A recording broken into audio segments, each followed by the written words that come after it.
ನಮ್ಮ ಕಾಂಗ್ರೆಸ್ ಪಕ್ಷ high command party ಸನ್ಮಾನ್ಯ ಮಲ್ಲಿಕಾರ್ಜುನ್ ಖರ್ಗೆ ಸಾಹೇಬರು, ರಾಹುಲ್ ಗಾಂಧಿ ಸಾಹೇಬರು ಮತ್ತು ಅದೇ ರೀತಿಯಾಗಿ ಸೋನಿಯಾ ಗಾಂಧಿ ಮೇಡಮ್ ಅವರು, ಪ್ರಿಯಾಂಕಾ ಮೇಡಮ್ ಅವರು ಮತ್ತು ಅದ್ರ ಕೂಡ ಸುರ್ಜೇವಾಲಾ ಸಾಹೇಬರು ಮತ್ತು ನಮ್ಮ ವೇಣುಗೋಪಾಲ್ ಸಾಹೇಬರು ಕೂಡ ತೀರ್ಮಾನ ಮಾಡಿ ಒಂದು ಹೆಸರು ಹೇಳ್ತಕ್ಕಂಥದ್ದು ಒಂದು ಪದ್ಧತಿ. ಅದಕ್ಕೆ ಯಾರನ್ನ ಮಂತ್ರಿಮಂಡಲಕ್ಕೆ ಸೇರಿಸ್ಬೇಕು ಅನ್ನೋಂಥ ಪರಮಾಧಿಕಾರ ಮುಖ್ಯಮಂತ್ರಿ ಸನ್ಮಾನ್ಯ ಡಿ ಕೆ ಶಿವಕುಮಾರ್ ಅವರು, KPC ಅಧ್ಯಕ್ಷರಂತ ಹರಿಪ್ರಸಾದ್ ಅವರು, ಸಿದ್ದರಾಮಯ್ಯ ಸಾಹೇಬ್ ಕೂಡ ಮಾಡ್ತಾರೆ. ಅದಕ್ಕೆ ನನಗೇನು ಅನ್ಸುತ್ತೆ, ಒಂದು ರೈತರ ಕೋಟಾದಲ್ಲಿ ಅವಕಾಶ ಸಿಕ್ತಂದ್ರೆ ಒಂದು ಕೃಷಿ ಸಚಿವರು ಕೊಟ್ರೆ ಅಂತಿಕೊಂಡು ಹೇಳಿ ಹಿಂದೆ ನಾ ಪದೇ ಪದೇ ಮತ್ತೆ ರಿಪೀಟ್ ಮಾಡಕ್ಕೆ ಹೋಗೋದಿಲ್ಲ. ಆದ್ರೆ ಒಂದು ನಾನು ಯಾರನ್ನೇ ಮಾಡಲಿ, ಈಗ ಜಿಲ್ಲಾ ಉಸ್ತುವಾರಿ ಸಚಿವರಾಗಿ ಸಂತೋಷ್ ಲಾಡ್ ಅವರು ಇದ್ರು, ಅವ್ರ ಜೊತೆ ಒಳ್ಳೆ ಸಂಬಂಧವನ್ನು ಇಟ್ಕೊಂಡು ಕೆಲಸ ಮಾಡ್ಕೊತ ಬಂದೀವಿ. ಮತ್ತು ನಮ್ಮ ಜಿಲ್ಲೆಯಲ್ಲಿ ಶಾಸಕರಲ್ಲಿ ಯಾರ ಹತ್ರ ತಾರತಮ್ಯ ಇಲ್ಲ. ಪ್ರಸಾದ್ ಹಬ್ಬರು ಮಾಡ್ಬೇಕನ್ನುವಂಥ ಒಂದು ಕೂಗು ಕೂಡ ಇದೆ.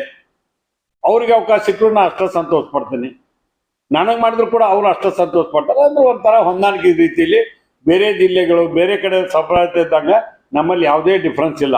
ನಾವು ಯಾರನ್ನೇ ಸಚಿವರು ಮಾಡಿದ್ರು ಕೂಡ ಜಿಲ್ಲೆಯನ್ನು ಅಭಿವೃದ್ಧಿ ಮಾಡ್ತಕ್ಕಂಥದ್ದು, ಜನರ ಪರವಾಗಿ ಕೆಲಸ ಮಾಡ್ತಕ್ಕಂಥ ಮಾಡ್ಬೇಕಂತ ತೀರ್ಮಾನ ಮಾಡೀವಿ. ಅದಕ್ಕೆ ನಾನು ಕೂಡ ರೈತರ ಕೋಟಾದಲ್ಲಿ ಅವಕಾಶ ಸಿಕ್ತಂದ್ರೆ ಮುಖ್ಯಮಂತ್ರಿಗಳಿಗೆ ಹೈಕಮಾಂಡ್ಗೆ ಮನವಿ ಮಾಡಿ ಬಂದೀನಿ, ನನಗೂ ಸಚಿವ ಸಂಪುಟದಲ್ಲಿ ಸೇರಿಸ್ಬೇಕಂತ ಮನವಿ ಮಾಡಿ ಬಂದೀನಿ. ಇಷ್ಟೇ ಆಗ್ಬೋದು. ಈಗ ಮಾನದಂಡ ಒಂದು ರೈತರ ಕೋಟ, ಜಿಲ್ಲೆವಾರು ಕೊಡ್ಬೇಕಂತ ಬಂದಾಗ ಅವಕಾಶ ಸಿಗ್ಬೇಕು. ಯಾಕಂದ್ರೆ ಇಲ್ಲ ನೋಡಿ, 3 ಮಂದಿ ಇದ್ದೀವಿ. ವಿನಯ್ ಕುಲಕರ್ಣಿ ಅವರು ಇದ್ರು, ಇವತ್ತು ಅವ್ರ ನ್ಯಾಯಾಲಯದಲ್ಲಿ ಇದ್ದಿದೆ, ಅವ್ರು ತೀರ್ಮಾನ ಆಗಿ ಬಂದು ಅವರು ಅಕಸ್ಮಾತ್ ಮಂತ್ರಿ ಆದರೂ ನ್ಯಾಯ ಮಾಡೋಣಂಗಿಲ್ಲ. ಆದ್ರೆ ನಾವೆಲ್ಲರೂ ಒಕ್ಕಟ್ಟಿದೆ ಅನ್ನುವಂಥ ವಿಚಾರ ಹೇಳಿದೆ. ನಮ್ಮಲ್ಲಿ ನಾನು ಮಾಡ್ಬೇಕು ನೀನು ಮಾಡ್ಬೇಕಂತ ಕಾಂಪಿಟೇಷನ್ ಇರ್ತವಲ್ಲ, ಅದು ಇಲ್ಲ. ನನ್ನ ಕ್ಷೇತ್ರದ ಸಹಜವಾಗಿ ಅದು ಕೂಗಿರೋದು, ನನ್ನ ಅಭಿಮಾನಿಗಳು, ನನ್ನ ಪರವಾಗಿ ಕೆಲಸ ಮಾಡಿದವರು, ನಮ್ಮಲ್ಲಿ ಇರ್ತಕ್ಕಂಥ ಬ್ಲಾಕ್ ಕಾಂಗ್ರೆಸ್ಗಳು, ಎಲ್ಲ ಕಾರ್ಯಕರ್ತರು, ಮುಖಂಡರು ಅದು ಅನಿವಾರ್ಯವಾಗಿ ಮಾಡ್ತಕ್ಕಂಥದ್ದು ಮಾಡ್ತಾರೆ. ಅದಕ್ಕೆ ನಾ ಬೇಡ ಅನ್ನೋಕ್ಕಾಗಲ್ಲ, ಬೇಡಂದೇ ಮತ್ತು ನಾನು ಕೂಡ ಜಗಳ ಮಾಡ್ತಾರೆ. ಅದಕ್ಕೆ ಅವ್ರ ಪ್ರಯತ್ನ ಅವ್ರು ಮಾಡಲಿ.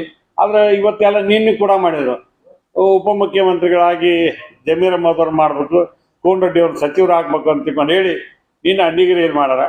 ನಾ ಹಿಂಗೆ ಮಾಡೋರು ನಾ ಬೇಡ ಅಂತ ಹೇಳಕ್ಕೆ ಹೋದ್ರೆ ಅದು ತಪ್ಪು ಕಲ್ಪಾಕಿತ್ತು, ಮಾಡೋರಿಗೆ ನಡೀತಿರ್ತೈತಿ. ಹಾಂ, ಅದಕ್ಕೆ ಹೋರಾಟ ಮಾಡ್ತಕ್ಕಂಥವ್ರು ಬೇಡ ಅನ್ನೋಕ್ಕಾಗಲ್ಲ.